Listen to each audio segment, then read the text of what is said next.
Hi hello అండి అందరికీ నమస్కారం అండి ఫ్రెండ్స్. మన వీడియోలోనే టాపిక్ వచ్చేసి కాంట్రాక్ట్ ఉద్యోగులకు సంబంధించి మరొక ముఖ్యమైన అప్డేట్ అయితే రావడం జరిగిందండి. అయితే ఇందుకు సంబంధించిన పూర్తి వివరాలు అయితే మన వీడియోలో తెలుసుకుందామండి. వీడియో మాత్రం పూర్తి వరకు చూడండి ఫ్రెండ్స్, అప్పుడే మనకి పూర్తి సమాచారం అయితే తెలుస్తుంది. అలాగనే ఒక లైక్ చేయండి ఫ్రెండ్స్. లైక్ చేయడం వల్ల మనకు తెలిసిన ఇన్ఫర్మేషన్ ఇంకొంతమందికి అయితే తెలిసే అవకాశం ఉంటుంది. ఖచ్చితంగా లైక్ చేసి ఇప్పుడే మన ఛానల్ని సబ్స్క్రైబ్ అయితే చేసి ఫాలో చేయండి ఫ్రెండ్స్. లేట్ చేయకుండా టాపిక్లోకి వెళ్ళిపోదాము. ఇక ఏపీఎంఎస్ ఉద్యోగుల కాంట్రాక్ట్ పునరుద్ధరణ.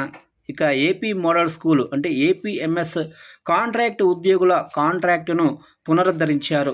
జూన్ 1 నుంచి వచ్చే ఏప్రిల్ 30 వరకు 11 నెలల కాలానికి కాంట్రాక్ట్ పొడిగిస్తూ మంగళవారం విద్యాశాఖ కార్యదర్శి కోన శశిధర్ ఉత్తర్వులు కూడా జారీ చేశారు. 2026-27 విద్యా సంవత్సరానికి గాను 123 మంది ఫిజికల్ డైరెక్టర్లు, 120 మంది కంప్యూటర్ టీచర్లు కొనసాగనున్నారు.